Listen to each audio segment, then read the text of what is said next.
Merci Lorenzo et merci à vous tous d'être ici. Évidemment, tous mes remerciements à Michelangelo pour faire cette conversation ici dans son exposition magique. C'est en fait notre 21e interview. On s'en est rendu compte qu'il va falloir bientôt faire un livre de toutes nos conversations. Donc depuis 1987, c'est la 21e interview. Et en fait, c'est formidable qu'aujourd'hui on peut parler de quelque chose dont on n'a jamais parlé dans nos interviews, parce que les interviews ont été très focus vraiment sur le présent et le futur. Ils étaient très sur la vision du futur de Michelangelo. Ils étaient toujours très aussi focus sur, évidemment, l'histoire du travail de Michelangelo. Mais aujourd'hui, on veut parler, évidemment, de cette exposition, du contexte de cette exposition. Et on s'était dit, car Lorenzo m'a dit que des collègues de m'avant parlé beaucoup de Picasso, que peut-être on pourrait faire un focus sur Fontana, puisque je me rappelle que dans notre toute première rencontre, Michelangelo m'a parlé que justement, et d'ailleurs beaucoup d'artistes m'ont toujours parlé de ça, de la génération de Michelangelo, que Fontana avait cette générosité, non, de voir beaucoup de jeunes artistes, non seulement en Italie, mais aussi en Argentine. Il était par exemple très ami avec Giula Kosice, non, qui est le fondateur du groupe Madi. Et ce qui est très intéressant, notamment dans le rapport entre Fontana, ici dans l'exposition, et Michelangelo, c'est que c'était en fait, comme d'ailleurs souvent avec Fontana, qui avait cette curiosité et cette ouverture, un échange réciproque, pas unilatéral, mais bilatéral.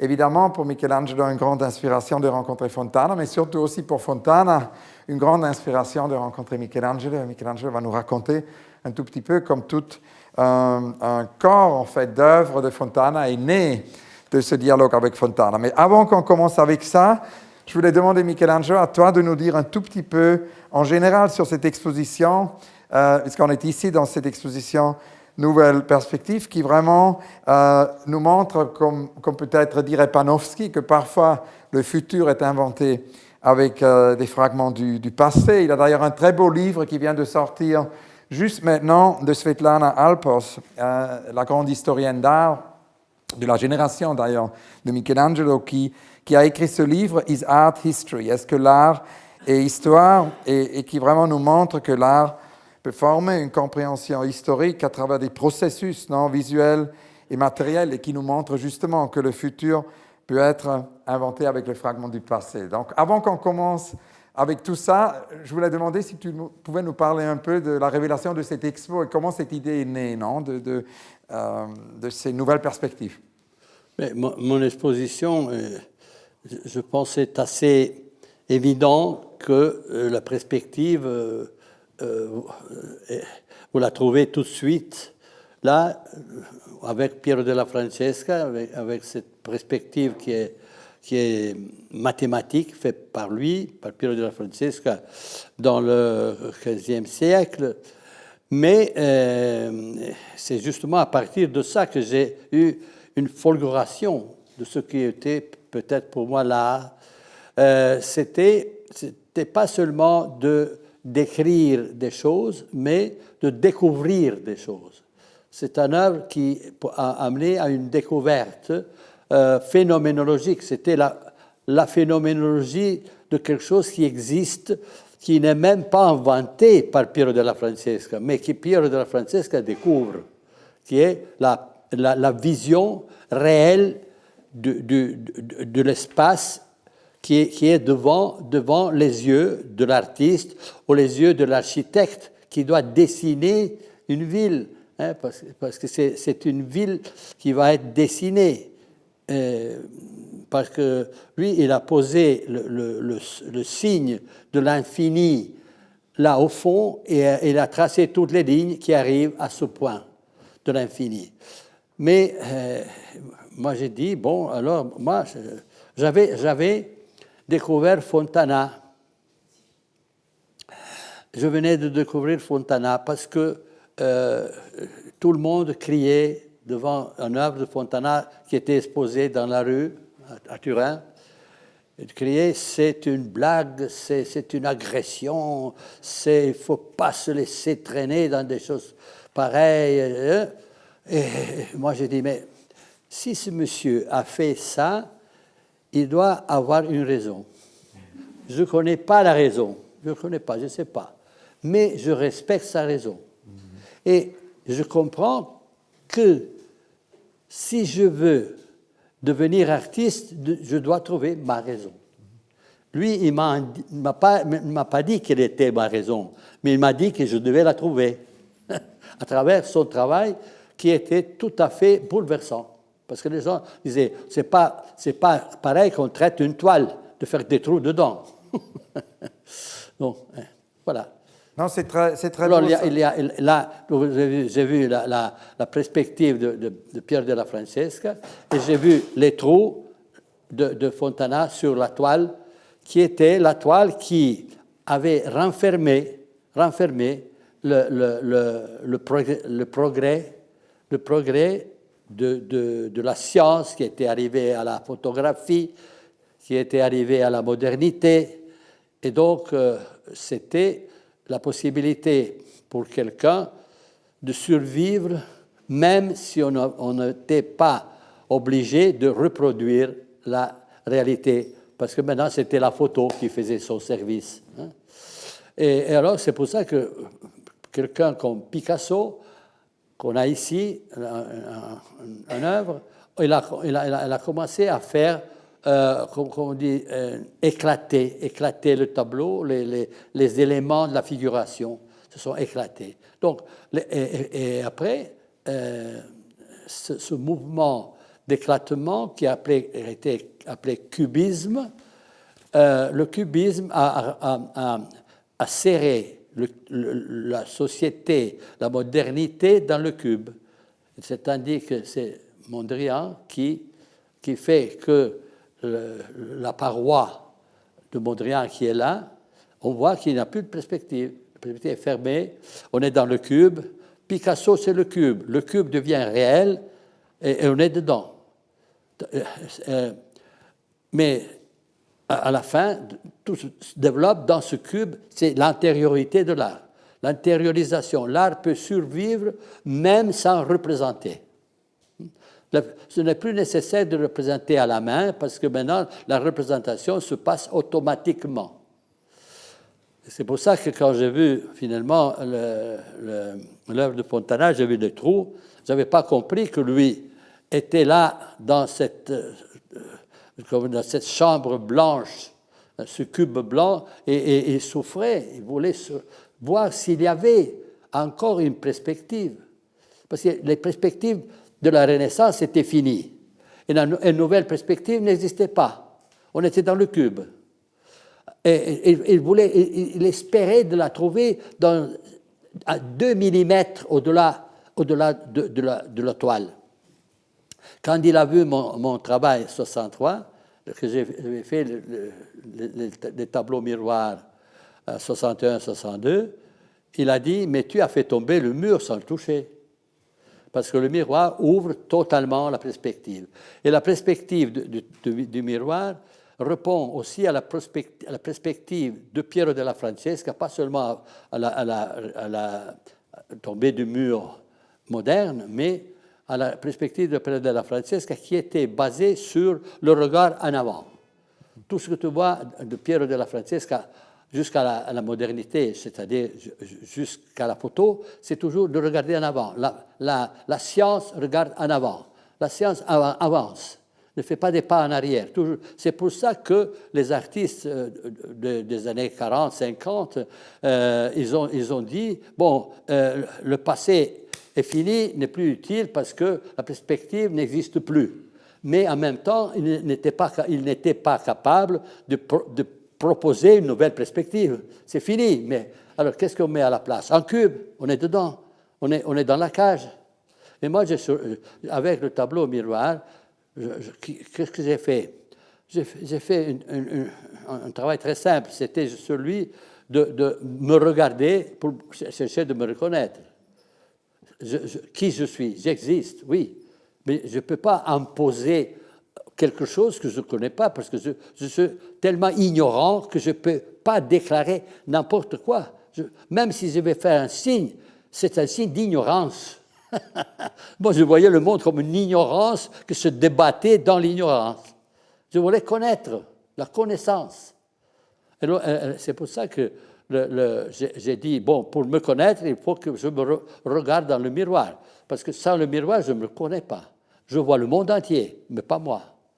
Le miroir Mais quand je fais devenir miroir la toile m'a changé la perspective, qui n'est plus seulement de regarder devant moi tout ce qui existe. Parce que dans le miroir, il y a tout ce qui existe.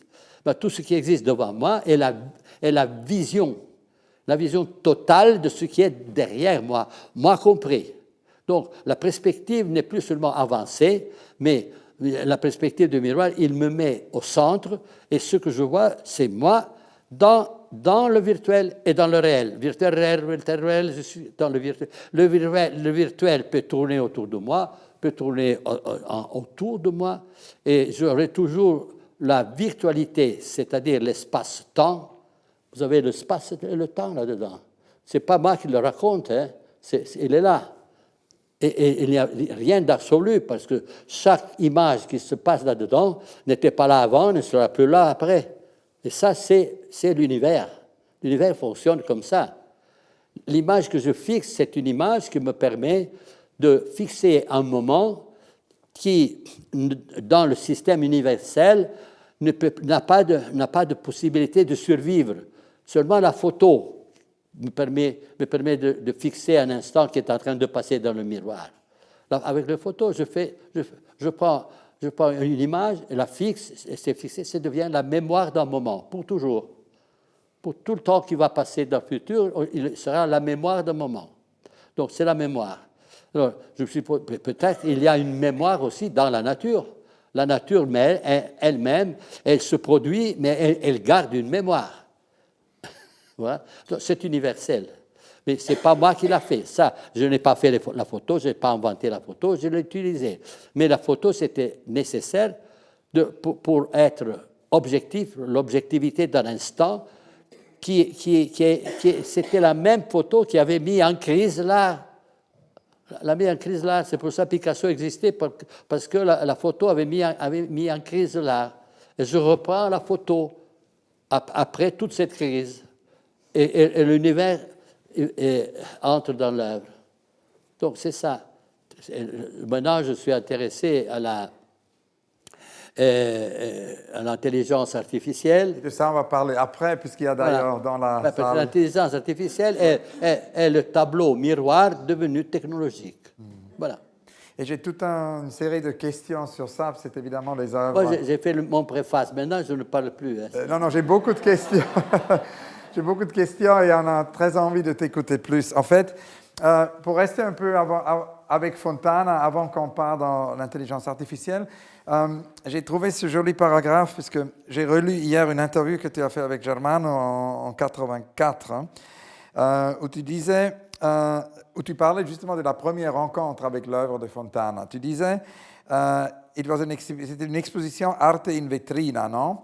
Où tu as vu Fontana pour la première fois, peinture avec des trous qui a causé un scandale. Et une incroyable violence. Et c'était au moment où tu étais donc, tu disais à Germano, tu étais dans une école de publicité faite par Armando Testa, non? Et le dessinateur de dessin Raffaele Pontecorvo, un peintre aussi. Qui était le peintre qui faisait l'école d'art dans l'école de dessin, de public design. Oui. Et tu disais que ces trous de Fontana étaient... Non seulement c'était idiot, mais c'était aussi mauvais. Oui. C'était pas joli, c'était de mauvais trous. Tu vois, encore l'idée de qu'est-ce que c'est l'esthétique. Hein? Ce n'était pas esthétique de tout. Et tu viens de nous expliquer magnifiquement que c'est en fait pas Fontana qui t'a donné l'idée, mais Fontana t'a poussé à trouver ta raison, ce que je pense est très important.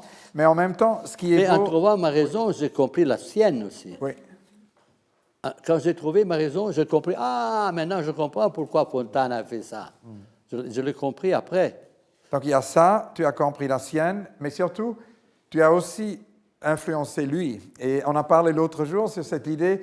Ça, c'est intéressant. C'est très intéressant qu'en fait, Fontana est allé d'une certaine façon d'un moment complètement abstrait à un moment qui oscille entre l'abstraction et la figuration avec ses teatrini. Et ça, c'est sorti Si, de mais la... pas seulement. Oui. Pas seulement. À Londres, il y a 3 jours, j'ai vu dans l'exposition, come si chiama nella de Frieze, l'exposition, le grand Frieze, il y avait dans la galerie qui exposait mes œuvres, dans l'exposition officielle de come hai detto che si chiama? Frieze. À la foire de Frieze à Londres, oui, absolument. De Frieze, dans son stand, il y avait un Fontana. J'ai dit, mais c'est pas possible. Il y avait un Fontana avec des trous, mais c'était de métal poli. J'ai dit, mais c'est pas possible, ça. Je n'avais pas connu ça. Et c'était écrit, la date, c'était 64-66. Et lui, il a dit, si, ça, c'est une œuvre qu'il a fait quand il est revenu de New York. Il est allé à New York, il est revenu. Et c'était en 63, c'est-à-dire un an avant 64, que lui, il m'avait dit, tu as fait tomber le mur sans le toucher. Donc, c'est lui qui a retenu important pour lui d'en faire une œuvre avec une surface réfléchissante. Moi, j'étais étonné. J'ai dit, bon, Fontana, il a compris mon travail, il a eu la nécessité de faire ça, aussi parce qu'il a été à New York. Et à New York, en 64, il y avait déjà une œuvre à la MoMA de New York, musée d'art moderne de New York. Il n'y avait que deux artistes. Le dernier, c'était moi qui avait été acheté la même année, et un travail de Fontana. C'était le seul des deux. Après, il y avait les modernes, non, les artistes modernes du passé. Et là, lui, il a vu son travail et le mien ensemble. Et dans mon travail, je reflétais le sien. Wow. Mais il y a l'histoire des théâtrines. C'est intéressant pour moi, c'est intéressant. Ça fait 4 ou 5 jours que j'ai découvert qu'il avait fait ça. Et après, en même temps, après, il a fait les théâtrini. Et ça, ce sont des structures qui amènent à la vision ce qu'il y a devant le tableau, même s'il y a les trous. Lui, il cherche un espace qui va venir à occuper l'espace réel. Et ça, il a créé après rencontrer toi et après aussi voir la 32e Biennale de Venise où il a vu la pop art pour la première fois. Donc, il était vraiment très inspiré par ces deux rencontres. C'était le 80, c'était en 64. C'est ça, oui. Et moi, j'avais en même temps l'exposition. Je n'étais pas américain, donc mon exposition n'était pas dans le pavillon américain, mais c'était dans la galerie Il Leone. Oui. J'avais tous mes tableaux miroirs à la Biennale de Venise, en même temps. Et de là sont donc nés ces théâtrini qui sont décrits souvent comme une sorte de spatialisme réaliste. Il a créé un spatialisme réaliste. C'est des concepts. Crispoliti les a décrits comme des cadres laqués avec un ciel, avec des constellations de trous, comme des petits théâtres pour un spectacle, non? Si, mais c'est l'idée théâtrale. Oui. Théâtrale, mais l'idée de la théâtralité qui inclut la réalité. C'est l'inclusion. Il veut faire sortir du mur. C'est pas seulement d'aller au-delà, mais l'au-delà est aussi de ce côté. Une chose qui me paraît aussi importante, et ça on a discuté dans une conversation précédente, c'est que mon voisin à Paris, quand j'ai vécu ici dans les années 90, c'était Raymond Ins, non? Oui. Et Raymond Ins, le désaffichiste, maintenant décédé, il a souvent parlé de cette idée d'une abstraction personnifiée, que l'artiste a un signe, non, d'une certaine façon, un signe original et après devient celui qui porte ce signe. Et toi, tu as très tôt dit que ce n'était pas le cas pour toi et pour ta génération. C'était même là où il y avait une certaine rupture, non seulement avec tous les artistes de la génération précédente, comme par exemple Capogrossi aussi, parce que Capogrossi, c'est ce signe, non? Et je pense que ça serait intéressant que tu parles un tout petit peu de ça, dans le cadre de cette discussion. Parce que l'idée, quand j'ai regardé l'art moderne, justement parce que moi j'avais étudié l'art ancien avec mon père, et ma mère, justement, m'avait inscrit à ce cours de publicité avec Armando Testa.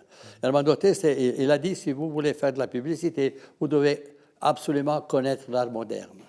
Parce que l'art moderne est la liberté et est aussi l'efficacité de la transmission. Pour lui, c'était comme ça. Alors j'ai dit, bon, je vais tout voir. Et j'ai vu que la dernière tendance était celle de l'absolute individualité. Les artistes, ils faisaient chacun son signe ou sa masse de couleurs, son action, et c'était comme un drapeau de l'artiste. Ce n'était pas représentatif. La représentation était finie totalement, parce que là, Picasso, il y a encore des éléments de la nature, de l'existant, qui vont être mis ensemble. Mais là, c'était abstrait, il n'y avait rien. C'était l'artiste qui disait, ça c'est mon signe. L'artiste décidait son signe. Et par exemple, tu as mentionné Capogrossi. Capogrossi a fait un signe qu'on appelait la fourchette, non? Parce qu'on lui a donné cette idée, c'était un signe, c'est un peu comme aujourd'hui la monnaie européenne, non? C'est la E au vide de ligne, ouais, c'était comme ça. C'était absolument inventé par lui. Moi, j'ai dit, oui, mais moi, je peux pas faire autant, parce que si je vais faire mon signe, je copie le système de faire son signe. Je ne suis plus original. Vous voyez? Parce qu'eux, ils l'ont fait spontanément. Je n'aurais plus été original de faire mon signe. Je ne pouvais plus rien faire. Je devais seulement connaître qui j'étais, pourquoi je suis, pourquoi j'existe, pourquoi le monde existe autour de moi. Ça, c'est la question. Et j'ai trouvé que dans l'histoire de l'art, il y avait un instrument. C'était l'autoportrait. Les artistes qui faisaient l'autoportrait pour se connaître. Pas pour connaître le monde, pour se connaître. Mais les artistes, ils étaient toujours seuls sur la toile. Il y avait un fond qui peut être un paysage, peut être une chambre. Il y a eu quelques artistes qui ont fait des jeux, ils ont mis des gens dedans, mais c'était toujours de la peinture figée, racontée. Alors comment? Qu'est-ce que je fais?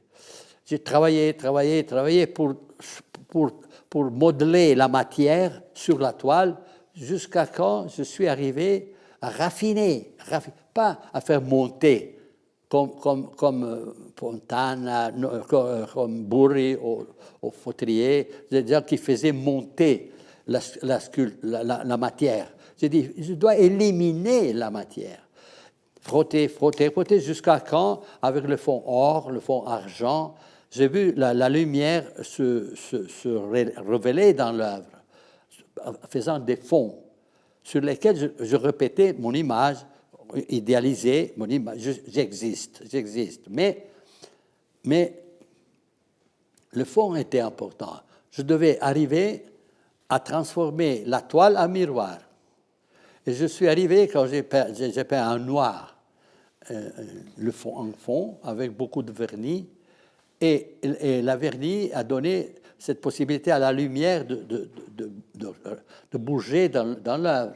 Au moment que j'ai commencé à peindre la figure s'est détachée de fond, qui a commencé à vivre. Et alors j'ai dit, maintenant, là, il y a tout l'univers est là-dedans, et il y a le temps, il y a l'espace, il y a tout. Ça, c'est la découverte. C'est ça, l'épiphanie. C'est une épiphanie. révélation, oui, C'est une épiphanie. Ça, c'est la découverte. Donc, ce n'est plus la perspective dessinée par Piero della Francesca, ce n'est plus le trou fait par Fontana, mais c'est l'univers qui se révèle par lui-même. Le temps, l'espace. Là, j'ai dit, c'est pas possible. C'est pas possible. Tout ce qui existe est là. C'est pas possible. C'était possible.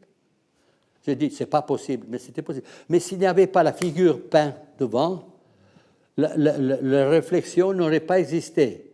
Parce que le miroir n'est pas une œuvre d'art. Le miroir est un objet quelconque.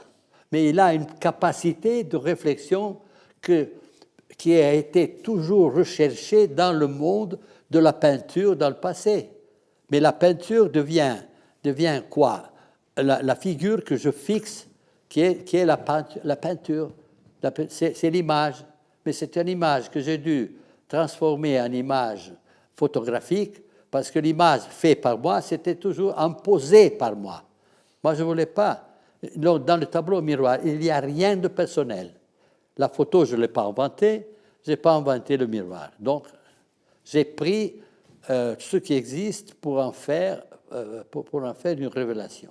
Et en partant de là, il y a un paragraphe d'ailleurs dans notre conversation qu'on avait fait pour ton expo à New York il y a 2-3 ans. Mais maintenant, je ne vais plus parler parce que je répète ce que j'ai déjà dit. Non, mais on va au prochain chapitre. Là, c'est formidable. C'est formidable. On veut t'écouter plus. C'est à toi de parler maintenant. Puisque, en fait, après les miroirs, puisqu'il y a ce paragraphe de notre conversation pour New York où tu disais, I was making the mirror paintings and I can tell that they were very well accepted. People started to look at me as an artist of the mirror. Les gens ont commencé à me regarder comme un artiste du miroir. J'ai senti d'une façon comme un trademark. Et j'étais préoccupé comme un art, en fait, serait absorbé par cet aspect commercial. Et c'est pour cette raison que tu avais décidé à une autre rupture qui est de nouveau très liée à l'élimination d'une certaine façon, oggetti meno, non? Et c'est le prochain chapitre de là. Et tu disais que c'est avec les oggetti meno que tu as décidé de rompre complètement avec tout style individuel, avec une série d'œuvres jour par jour où tu suis la nécessité de la contingency. Non? Donc j'étais curieux si tu pouvais nous parler de ça, parce que c'est vraiment la suite de ce que tu viens de dire. J'en ai déjà parlé hier, je vais quand même en reparler. Oui, mais c'était avec Caroline hier, oui. Comme disait Deleuze, c'est répétition et différence. Et que je pense que tout le monde n'était pas là hier. Qui était là hier? Donc ça va. Excusez-nous, il n'y en a que 4 ou 5 personnes, donc on peut... Non, mais je peux ajouter une chose que je n'ai pas dit hier. Oui, super. Une chose. Qu'est-ce que j'ai fait avec les objets à moi? Hier, j'ai raconté comment tout ça s'est développé. Mais je peux dire qu'avec les objets à moi, j'ai cassé le miroir. C'était la première fois que j'ai cassé le miroir. Parce que ce n'était plus le miroir qui représente Pistoletto dans le marché. Pistoletto est l'artiste des tableaux miroirs. Ça, c'est reconnu, c'est comme une marque de fabrique. Tu vois, qu'est-ce que j'ai fait? J'ai cassé Pistoletto. C'est-à-dire, j'ai cassé le miroir Pistoletto. Et j'ai fait que chaque œuvre, c'est comme un morceau différent de moi-même. Des petits morceaux de moi. Des instants de moi qui deviennent totalisants. C'est un instant qui me vient à la tête de prendre 4 morceaux de bois et en faire une petite endroit pour s'asseoir et bavarder, hein, ou bien une autre pièce qui est un lit au-dessous duquel j'ai mis une sphère de papier de journaux. Je sais n'importe quoi. C'était chaque morceau, ce n'est plus Pistoletto comme miroir. C'est des morceaux de miroir. C'est la cassure du miroir est déjà là. Moi comme miroir, moi comme phénomène social. J'ai cassé Pistoletto, phénomène social de la spéculation. La spéculation, pour moi, c'est sacré, parce que c'est la spéculation du miroir. La spéculation économique et politique, c'est quelque chose qu'il faut dominer. Ça, c'est très important et ça nous ramène après à la suite de l'exposition, évidemment, Oui. ici. Oui. Nous avons le Alors, ce miroir. n'est plus Pistoletto parce que je dis, mais qu'est-ce que c'est ça?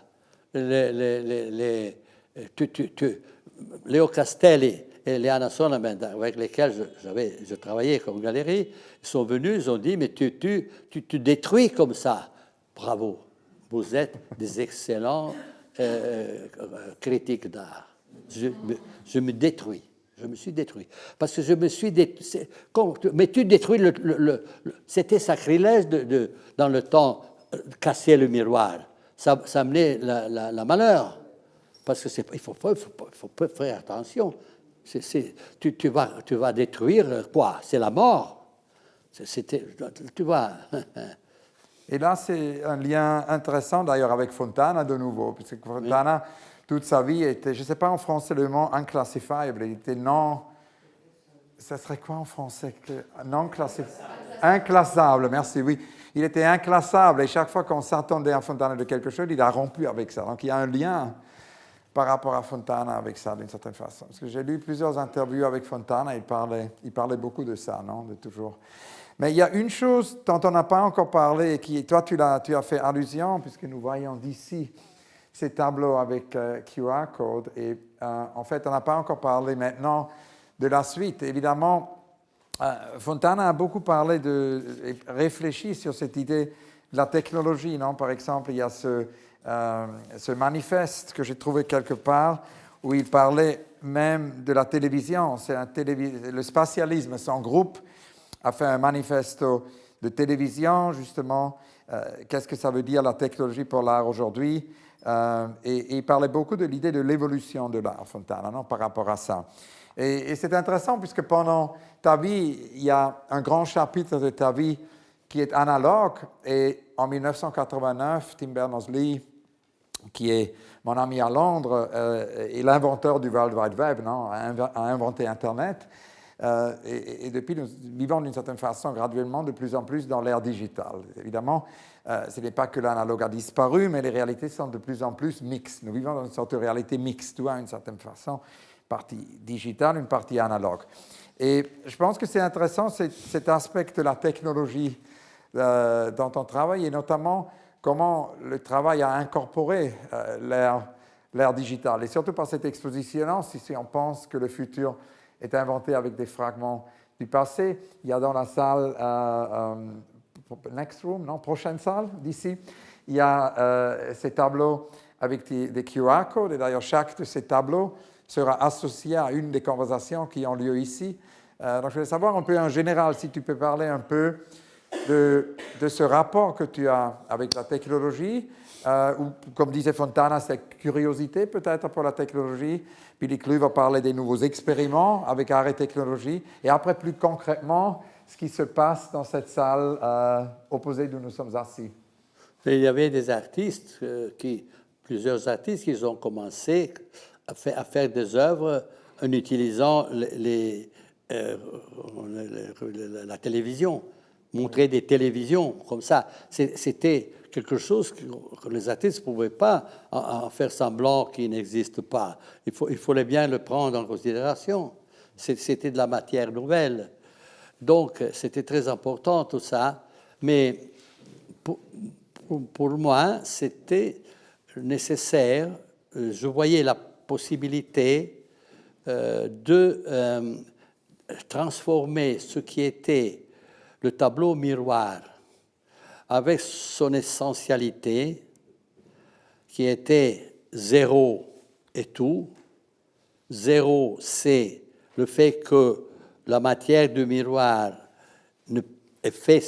fait que le miroir n'a pas d'image propre, donc c'est zéro image.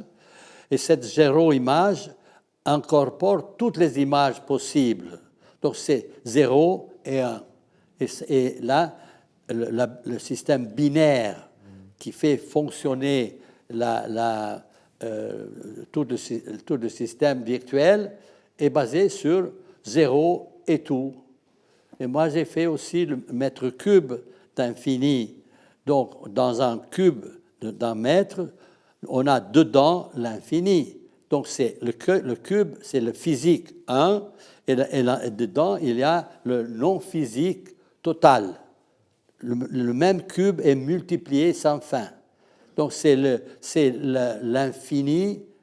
l'infini qui est dans le fini, mais sans le fini, on n'aurait pas la connaissance de l'infini. Sans le fini, l'infini n'existerait pas. C'est-à-dire que chaque œuvre, chaque élément existant est l'infini moins 1. Et tous ces 1 mis ensemble font l'organisation de l'univers. Alors, quand j'ai vu que la technologie était en train de donner des résultats, j'ai dit, bon, alors c'est le moment d'en faire le tableau miroir technologique. Alors, ce que je suis en train maintenant, c'est de faire que le tableau miroir n'est pas seulement visuel, mais il est technologique, c'est-à-dire on y entre dedans, physiquement, parce que c'est vrai que tout ça c'est virtuel, mais c'est une virtualité qui prend toute notre réalité et la transforme en vision et en communication. Donc on entre aujourd'hui dans le tableau miroir, physiquement, à travers la technologie. Et tu peux nous parler de la naissance de cette série, puisque la première fois que je les ai vus, c'était à Rivoli, c'était au Castello di Rivoli. Il y avait d'ailleurs Giuliana qui était là, on était tous à ce grand vernissage de toi. Hein? C'était le grand vernissage à Torino, à Rivoli. Si. Dernière exposition, une des dernières expos de Caroline à Castello di Rivoli, où pour la première fois, ces tableaux ont été montrés. Tu peux nous parler de cette série? Oui, le tableau, à Rivoli, oui. Quand on entre, première chose, tu vois un autoportrait. C'est un autoportrait, je suis un peu nu, et sur ma poêle, il y a 12 QR codes. Et chaque QR code, dans chaque QR code, tu peux prendre et voir des morceaux de ma vie. Donc ce n'est plus seulement l'image statique d'un moment, mais dans l'image statique d'un moment, sur ma peau, j'ai mon histoire. À travers la technologie, je deviens un livre de moi-même.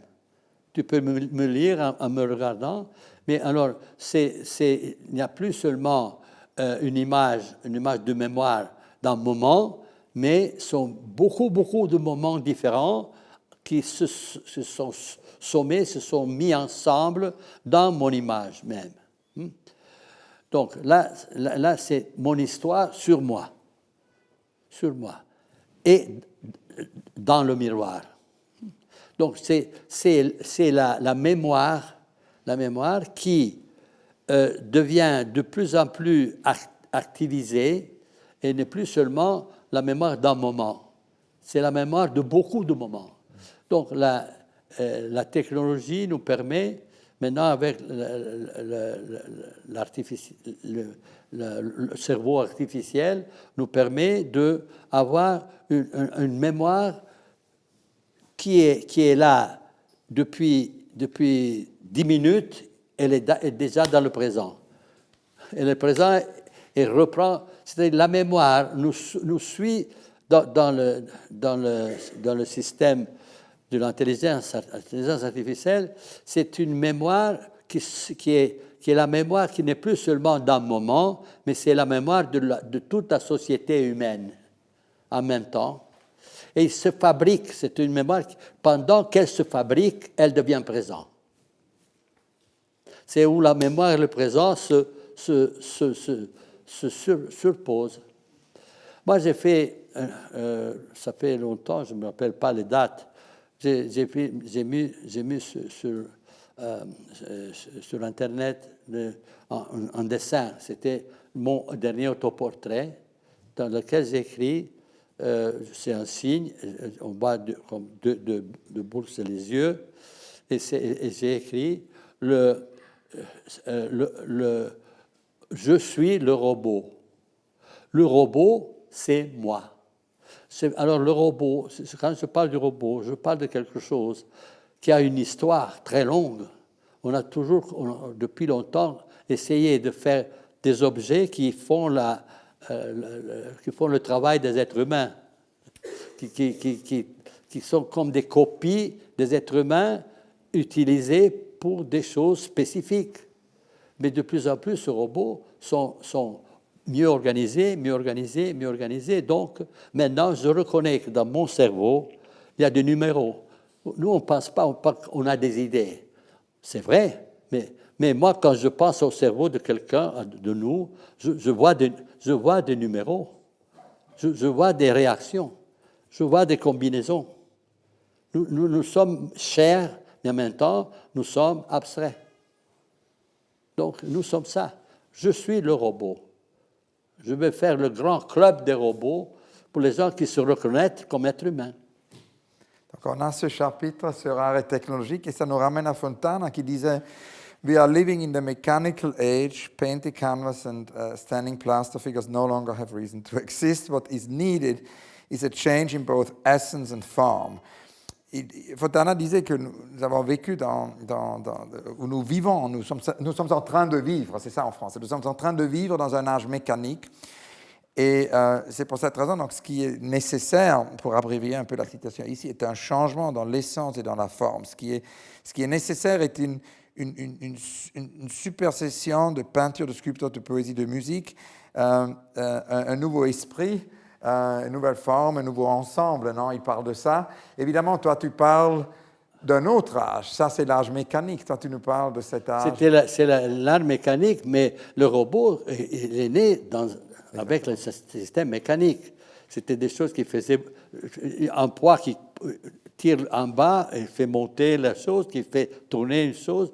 C'était mécanique. C'était l'eau qui faisait tourner des rouleaux, des choses qui montaient. La première machine technologique, c'est le petit organe dans la rue. Vous savez comment? Il y avait un papier blanc avec des trous. C'était déjà la technologie moderne. Il y avait des trous, et en faisant. Et il y avait des petites, comme je dis, des petites langues linguettes, non? Tac, tac, tac, tac. Et pendant que le trou passait là,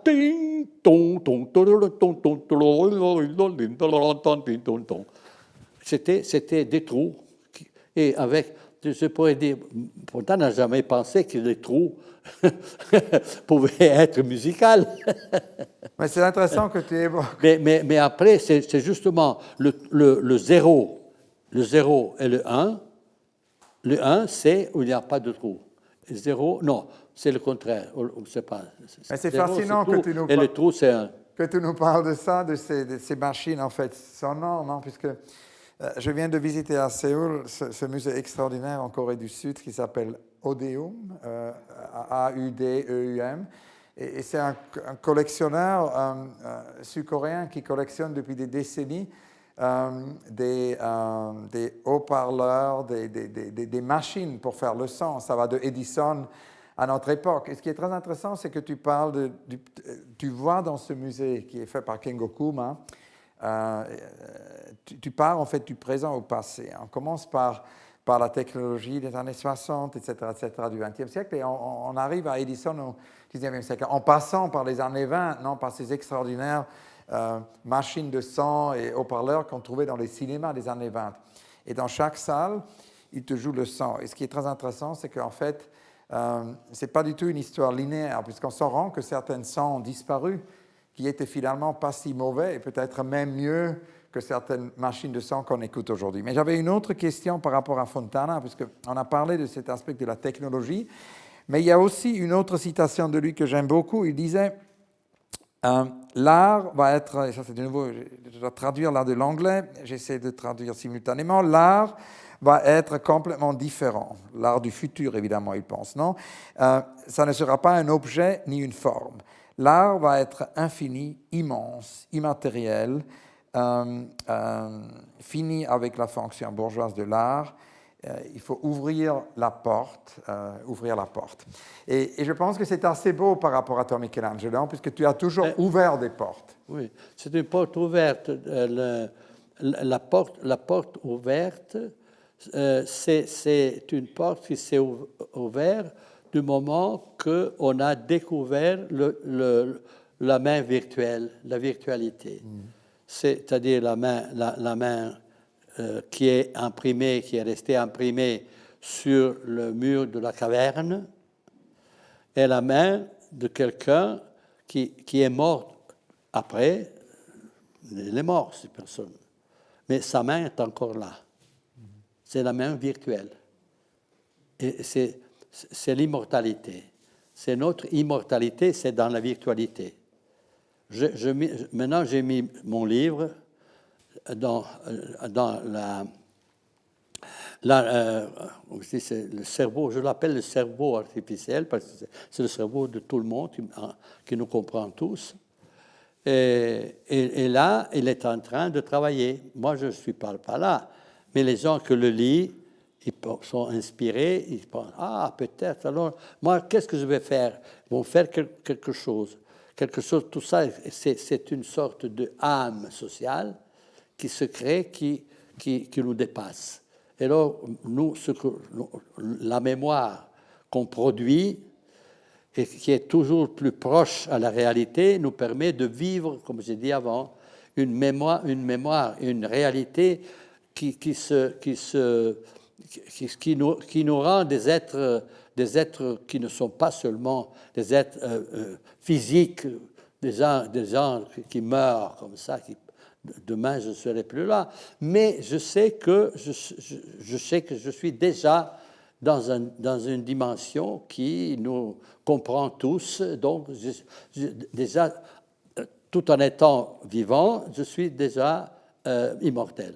Et tu as deux œuvres ici juste à côté dont je voulais absolument parler par rapport à cette idée, non? Quand Fontana parle de cette idée d'ouvrir les portes, ce sont deux œuvres tout récentes, Muro Sfondato et Passaggio Sparato. C'est très connecté à ça. Tu peux nous parler de ces deux œuvres? Mais pour ceux qui n'ont pas vu, il faut aller à gauche. Et mais à gauche, quand même, c'est tout petit espace un peu caché, oui. Mais ça va tout seul. Je pense qu'on n'a pas besoin d'en parler. On le voit tout de suite. Non, parce qu'ici, nous avons un espace. Le tableau est limité pour sa dimension. Le miroir pourrait continuer tout le temps. Mais là, c'est comme si vraiment on avait un mur, on a un trou. C'est le trou dans le mur. C'est la représentation de ce que nous sommes en train de dire.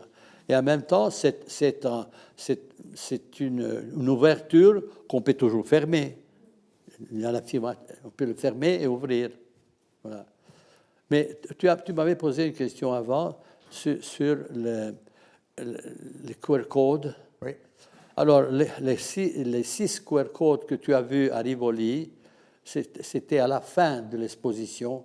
Au début, il y avait le QR code sur moi. C'est ça, ce que tu as décrit, le début de l'exposition, et les QR codes, c'était le final. Et les QR codes, c'était à la fin de toute mon histoire, parce que dans l'exposition, il y a les moments de mon histoire.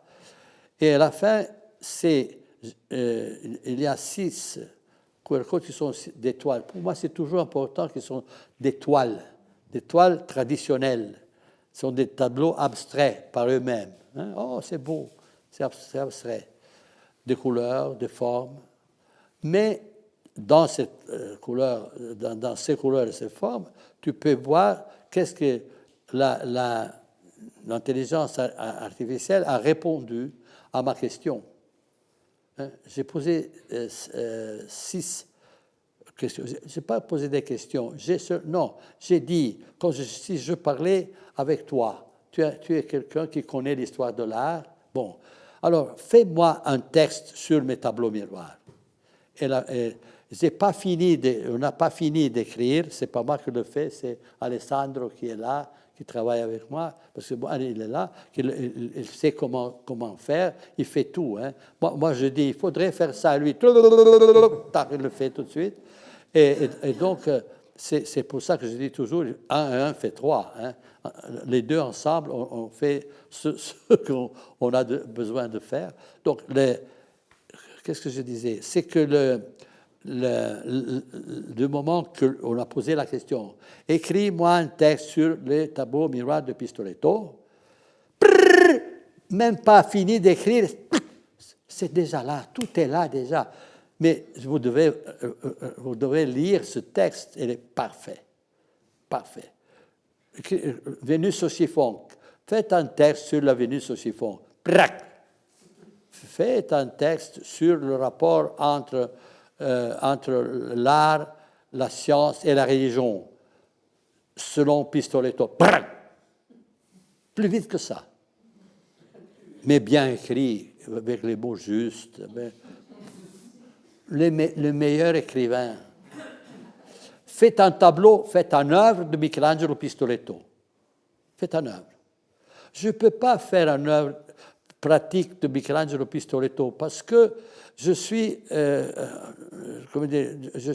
l'intelligence artificielle qui parle, c'est basé sur la parole. Mais, puisque je parle, je peux raconter de comment je pourrais imaginer une œuvre de Pistoletto en connaissant son œuvre. Et il a fait mon œuvre. Et moi, je suis en train de travailler depuis longtemps sur quelque chose que je veux faire en utilisant l'intelligence artificielle pour en faire une œuvre. Et l'œuvre qu'il écrit, c'est plus ou moins ce que j'étais en train de faire. Et alors, il y a encore des gens qui ont des doutes, mais l'intelligence artificielle, peut-être on va être, comment on dit, tué, dominé par l'intelligence artificielle. Non, c'est nous qu'on a l'habilité de tuer, de nous tuer entre nous. C'est nous le danger. C'est nous que nous pourrons nourrir de danger l'intelligence artificielle. C'est pour ça que c'est le moment de dire on veut continuer à nourrir l'horrible, le monstre, ou nourrir l'équilibre et la vertu. C'est à nous maintenant, avec l'intelligence artificielle, de se trouver tous avec un projet de nouvelle société. Et ça pourrait être quasiment une conclusion formidable de la discussion. Et j'ai promis à Lorenzo que ceci ne va pas être un marathon.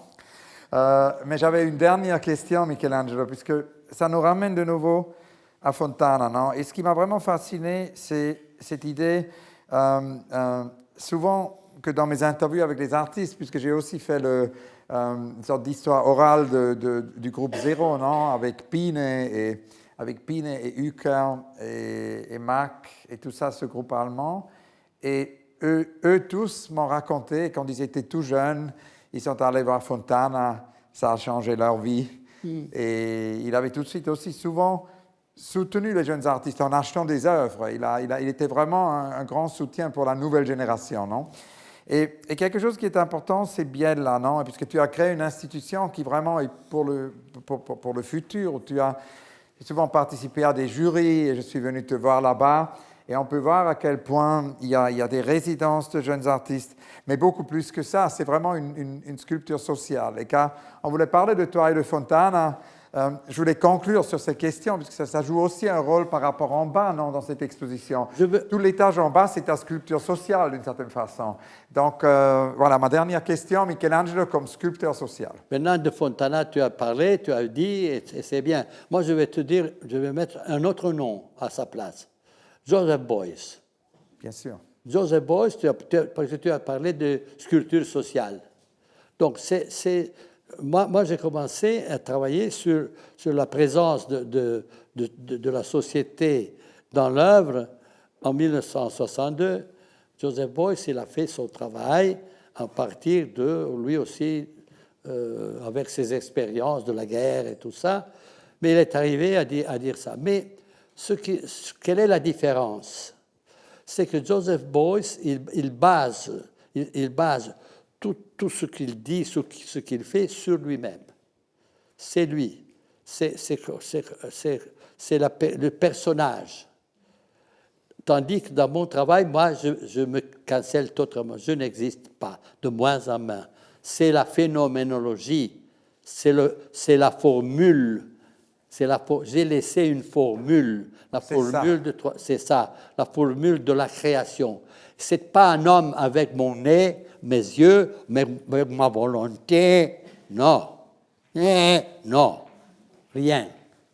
Parce que je l'ai dit, je ne veux pas faire mon signe. Ce n'est pas mon signe. Ce n'est pas mon visage. Ce n'est pas moi.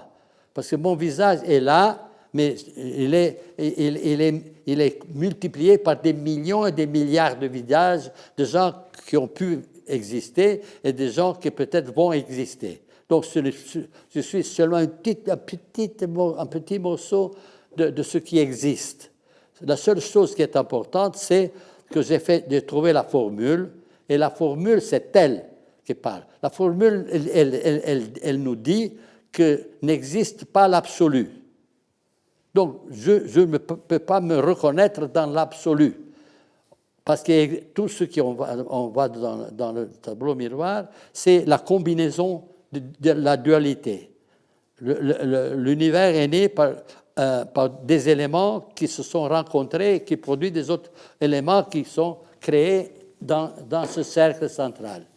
Il y a toujours dualité et cercle central. Donc, l'absolu, c'est-à-dire une chose unique, garantie, totale, n'existe pas. Il y a toujours deux choses qui travaillent ensemble. Toujours. Ça, c'est la formule. Donc, de dire « moi, je suis », ça n'a aucun sens. De dire « nous sommes », ça a d'importance. Toute dernière question, comme tu sais, je termine toujours les conversations d'artistes, et d'ailleurs chacune de nos 21 conversations se termine sur ça, sur la question sur le projet non réalisé, puisque nous savons beaucoup, ou nous avons beaucoup de savoir, disons, sur les projets non réalisés des architectes, puisque les architectes publient leurs projets non réalisés, tandis que nous savons finalement très peu sur les projets non réalisés des artistes. Et quand je t'ai posé cette question la dernière fois, on n'avait plus beaucoup de temps à la fin, mais tu m'as dit rapidement que tu avais un projet non réalisé. Évidemment, il faut dire aussi que le spectre, non, le range du projet non réalisé était assez ample. Il peut y avoir des projets qui sont trop chers pour être réalisés, trop grands pour être réalisés. Parfois, c'est aussi des projets où on n'a pas suffisamment de temps, ça prendrait des siècles. Et parfois, il y a des projets aussi oubliés, quelque part dans un tiroir ou dans un file dans l'ordinateur. Il peut aussi être la raison pour le projet non réalisé, c'est la censure, non? Il y a des projets censurés. Et comme a toujours dit mon ami Doris Lessing, l'écrivain anglaise, elle m'a toujours dit, il y a aussi des projets que nous voudrions faire, mais nous n'osons pas de faire, non? Ça, c'est des projets autocensurés. Donc, je voulais te demander, pour conclure, de nous parler de quelques-unes de tes projets non réalisés, et notamment sur un projet que tu as brièvement mentionné la dernière fois qu'on s'est parlé, que tu avais ce projet non réalisé, vraiment nécessaire pour aujourd'hui de faire une école de démocratie. Quand tu as fait ton petit livre, tu as demandé, c'était des architectes. Oui, à Norman Foster, oui. Quel est le projet que tu aurais voulu réaliser, mais qui n'est pas réalisé? Et du moment qu'ils l'ont expliqué, tu as réalisé son projet. Tu l'as fait. Donc, moi, quand j'avais déclaré le projet art dans lequel je disais que l'art, maintenant, fait que tous les éléments de la société puissent se croiser à travers la création artistique, pas seulement l'œuvre personnelle de l'artiste, mais l'artiste travaille pour mettre en connexion tous les éléments de la société. Et il me disait, bon, c'est l'utopie. L'utopie, c'est un projet non réalisé. C'est-à-dire l'utopie est quelque chose qui vient à la tête, mais qu'on ne peut pas le faire, comme tu disais avant, parce qu'il y a des empêchements. On n'arrive pas. On a le temps, on a des raisons pour ne pas pouvoir le faire. Mais c'est l'utopie. L'utopie existe. L'utopique, on regarde la situation, il y a quelque chose qui ne marche pas très bien, il faudrait faire comme ça, mais on ne peut pas le faire. Et moi, je disais, il faudrait faire que la nouvelle société soit équilibrée et harmonique. Et alors, il faut une école pour ça. Et ils m'ont dit, c'est l'utopie. Et moi, j'ai dit, non, ce n'est pas l'utopie, parce que l'utopie veut dire non, pas de lieu, non, pas de lieu. L'utopie n'a pas de lieu. Oui, le non-lieu. Utopos, non, pas de lieu. Donc, mais moi, j'ai acheté un lieu à Biella, qui était une vieille usine abandonnée. Alors le lieu existe. Et je suis en train de présenter un projet, le projet de l'art qui travaille pour transformer la société avec une école. Alors, j'ai le lieu, j'ai le projet, et maintenant il n'y a que réaliser le projet dans le lieu. Je parlais d'architecture, moi aussi. C'était un lieu, c'était une architecture. Et dans cette architecture, dans le vide de ce lieu, parce que pourquoi il était vide? Parce qu'il existait déjà avant. C'était une fabrique, les gens travaillaient, ils ont vécu là-dedans. Ils sont morts, fini. Mais le mur a continué à exister. Ce n'était pas évaporé. C'est pour ça que je suis entré dans ce vide, et j'ai dit, dans ce vide, je vais mettre tous les éléments de la société qui se retrouvent. Et j'ai fait ça. Je n'avais pas encore fait le dessin.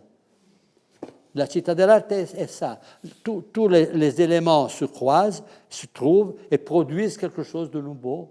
Alors, c'est mon œuvre d'art, qui est là-bas, vous avez aussi le calque physique de la ville de la Città dell'Arte, c'est long en kilomètres.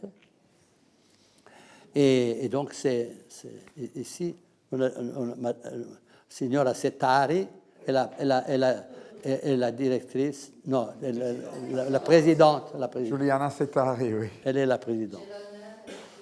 Voilà. Mais Alors, ça c'est une œuvre d'art qui fonctionne par lui-même. Même quand je ne serai pas là, ce serait plus nécessaire. Parce que si ce lieu se vide, peut-être il va se remplir de quelque chose d'autre. Mais ça sera toujours une continuité. Michelangelo, merci infiniment. Merci à vous tous. Merci à toi. Merci.